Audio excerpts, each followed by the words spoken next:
up, ladies and gentlemen, and thank you for joining Witch Talk. My name is Audrey. Of course, I am your glorious host. And I am so happy to spend time with you guys and tell you a little bit of my story when it comes to how I came across the path, how I started my journey into magic, and how Christianity played a part in it. I know, crazy, right? So what we're going to do is dive on in, but a couple of quick announcements. Thank you so much for the love that you've given us, especially about the new studio. Thank you so much for the love that you've given us when it came to the new logo that dropped today. It was created by yours truly, so I definitely appreciate the love and the happiness about that, so yay. There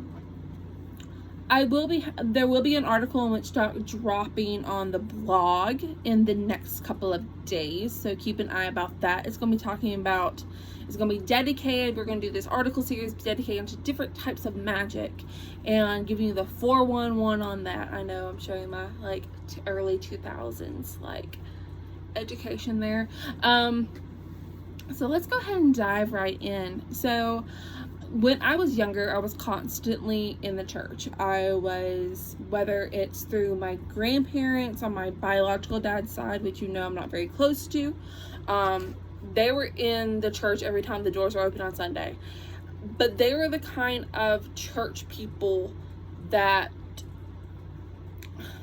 weren't really spiritual. They were just ritualistic. They woke up, they bought Jack's breakfast, we got ready to go to church, we went to church, we came out, my grandmother cooked something, but it wasn't any deep spirituality.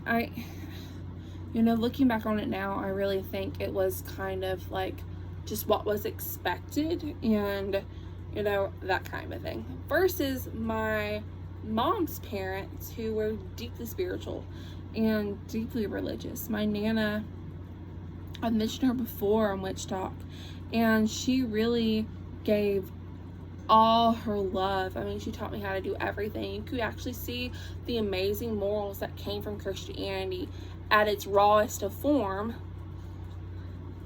before Constantine decided to have it in, rich man, dominant race, wash everything. And it was it's absolutely incredible to be able to see that. Now, when I was growing up with my mom and my father, of course, was a pastor. I know, pastor's daughters. I heard all the jokes. Cut it out.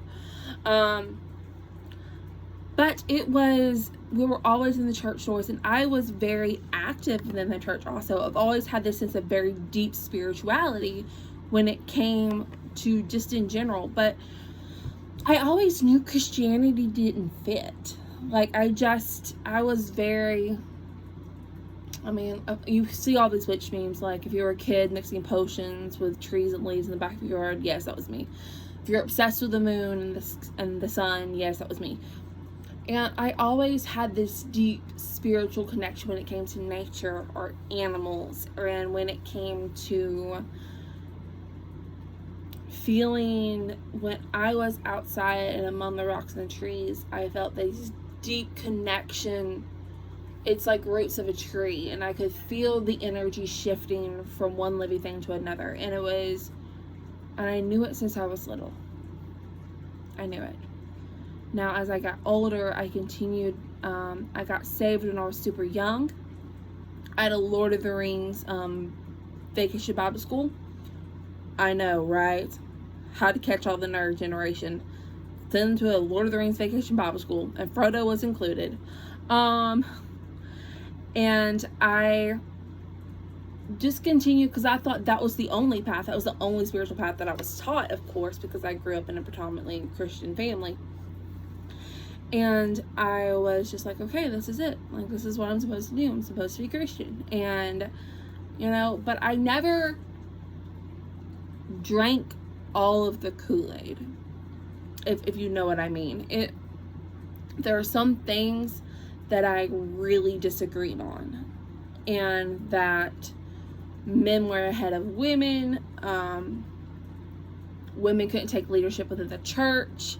besides a supporting role for a man, a pastor, something along those lines, especially in the church that I grew up in, that women were, men were the head of the household and women were to submit to men, and all these kind of interesting and completely ridiculous things. And those are things that I did not agree on with at all. Point blank period. The feminism streak in me went deep. And then it shifted to, but I sat there and I ignored it because I was like, well, eventually it'll change. It's been steeped for thousands of years in Christianity. Well, about 1,500 years of Christianity. And it hasn't changed yet. So, the hopeful optimism of youth. And so it went from there to me being active in the youth group. Now, youth group, when we moved to this new city, which is a city that I originally lived when I was super young, where it's my grandparents that used to live, and we moved there and we got involved in the church. We went, well, every Southern Christian couple did. We went church shopping. We picked one church, then we did another church, and then so we finally settled on this church. Dad started teaching a Sunday school class. I got involved in the youth group. Me and Mom helped out with Vacation Bible School. My little sister was always in like Sunday school class and things along those lines. And they were grooming her to follow into the family footsteps of taking on leadership roles within the church. Well, here's the deal when it came to all of this.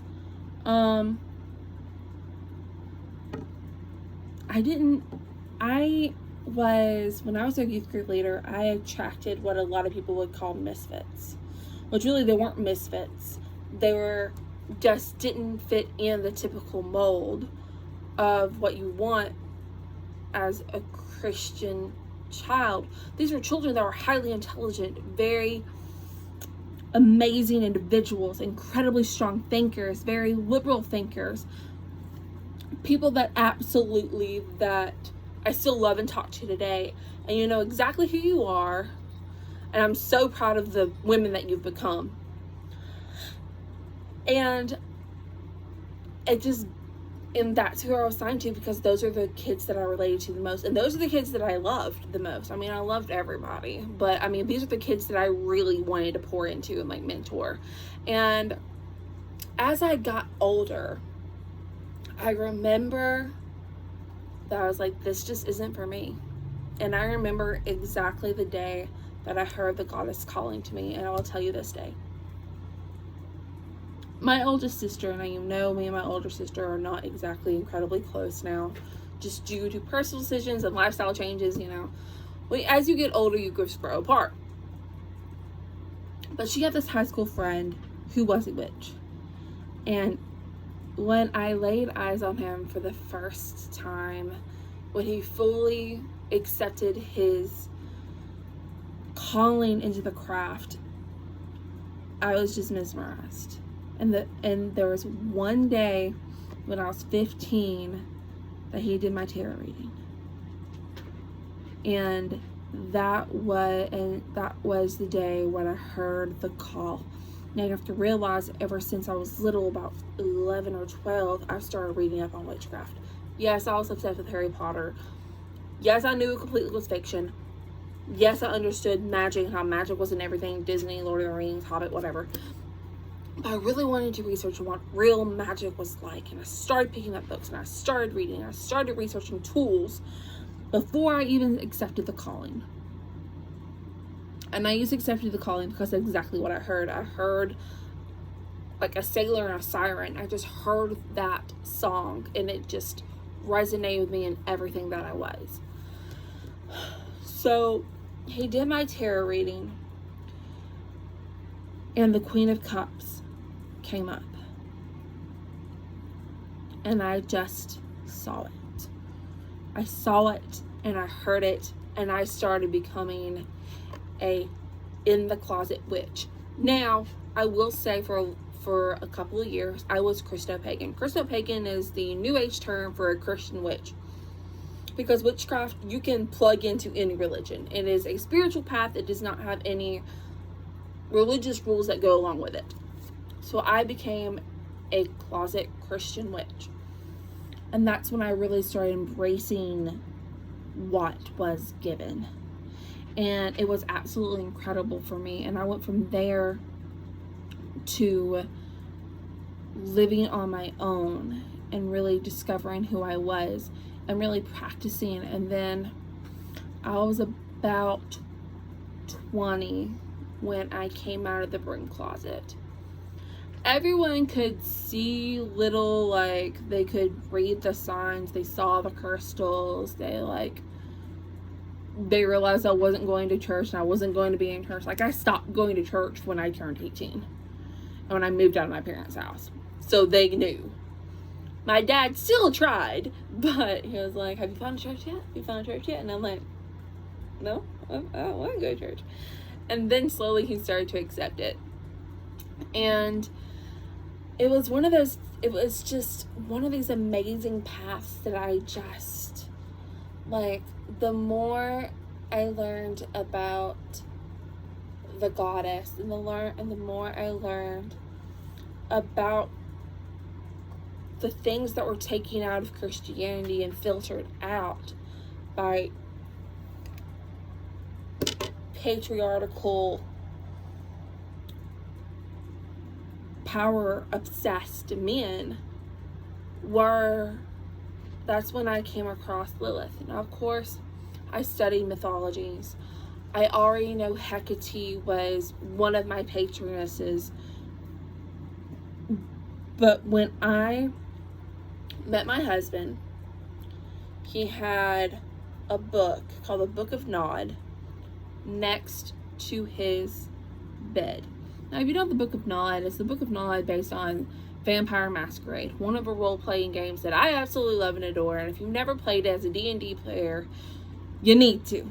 You desperately need to. I don't think you know how important this is. Play it. It's awesome.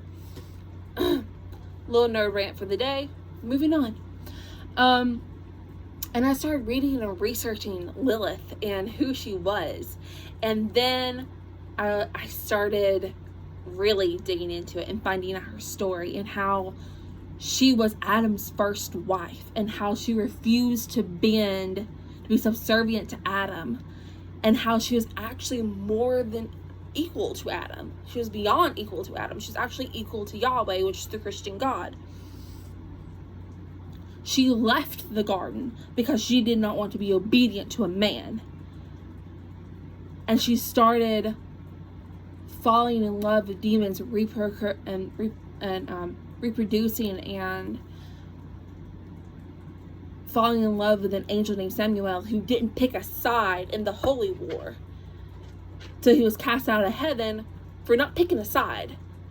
And they found each other and they fell in love. Now, a lot of people were confused. They're like, oh, well, Lilith's like Lucifer's like lover. No. I have to realize Lucifer, Satan, and Samuel are 3 different people. 3 different spirits. Also, a lot of witches don't believe in Satan. A lot of them don't really believe in demons. But with my eclectic path, I believe that demons and angels are the same race, just on different sides. They do 2 totally different jobs. And that's my personal belief. And when I started really studying Lilith, I realized that she embraced her power as a woman. She embraced her power when it came to being a wife, a mother, a lover, a seductress, a protector, a fierce warrior. She was all of these things and all of this confidence that I wanted, and she was the woman that I wanted to become, and I heard her call. And I really simply, one night, in the middle of my living room, right after I moved in with my husband, who wasn't my husband yet, and I was like, I was just really straight up and asked, are you freaking real? And I had this incredible certainty, as certain as I breathed, that this goddess was real. And she's my patroness to this day. She gives me strength, and she consciously teaches me. She taught me how to be a confident, self-loving woman, how to be a strong woman in a man's world, how to not submit or be subservient to anyone just because they have a penis. She also taught me how to be more understanding, more compassionate, more loving, how to be a better woman, how to be a better person, and how to play the man's game by my own rules. And now, and then a couple of years later, she taught me how to be a wife. A real wife, a partner to a man, and how we are partners, and how we go and we fight against the world, and how we constantly become better together. She taught me how to be a healer. She taught me to expand my mind in magics that I've never understood before, whether it's astral projection, blood magic, sex magic, whether it's different types of healing, alternative healings like Reiki, or whether it's like energy readings and things along those lines. She made me a better witch, a better woman, a better wife, and now she's teaching me how to be a mother. Right now on my path, I am getting ready to, whether in a couple of years, become a physical mother, but right now I'm a spiritual mother to a lot of different people. And I love all my babies, all of them. And right now, that is what I'm learning. As you grow as a woman and as a witch, especially a female witch, you constantly are going between these three phases. Maid, mother, crone. Maid is like the fool. She's new to life. She's sexual prowess. She's freedom. She's adventurous. She's naive. She's happy. And she's just living life. I think of her like in her early 20s. Or in her college years, where she's just living life and she's just learning lessons and she's just embracing everything at full force, like a comet in the sky. Then I think the mother. The mother is someone who's a healer, a spiritual protector, a lover, someone who wants to constantly nurture. The way I see it is that she is Mother Gaia. She's constantly growing, she's constantly healing, she's constantly looking out, she's constantly loving. And then as you approach the last phase, which is crone, and crone is a wise woman. They're to pass down eons of knowledge to the future generations to give them a more easier time. And those are the three cycles that a woman constantly goes through. And I have been through them multiple times, but this has probably been the most challenging and the most rewarding cycle I've ever been in. As of yet. And that's one of the things that I love, is that I'm constantly learning from my patron and my patronesses.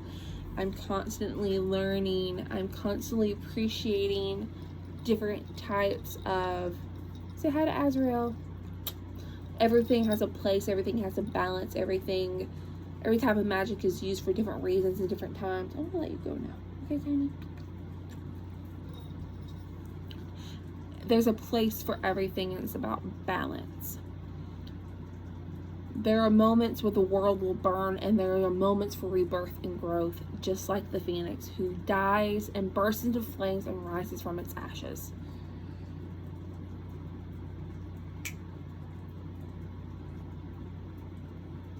My cat's being weird.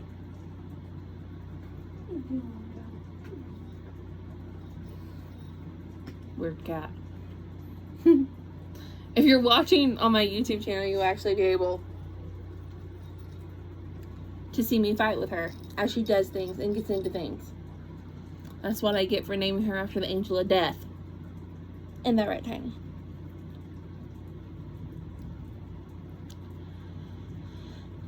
And also I'm going to go over my Baby Witch series on choosing a Pantheon and choosing how to choose a Pantheon and how to properly know when to relate. And that's something that will definitely go over my Baby Witch series.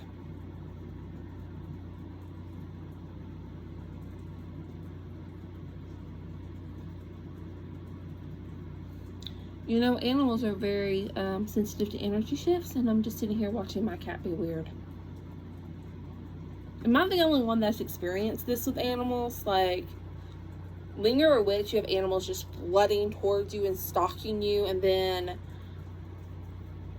like, your animals act weird during different, like, energy surges. It's just crazy to me. Really crazy.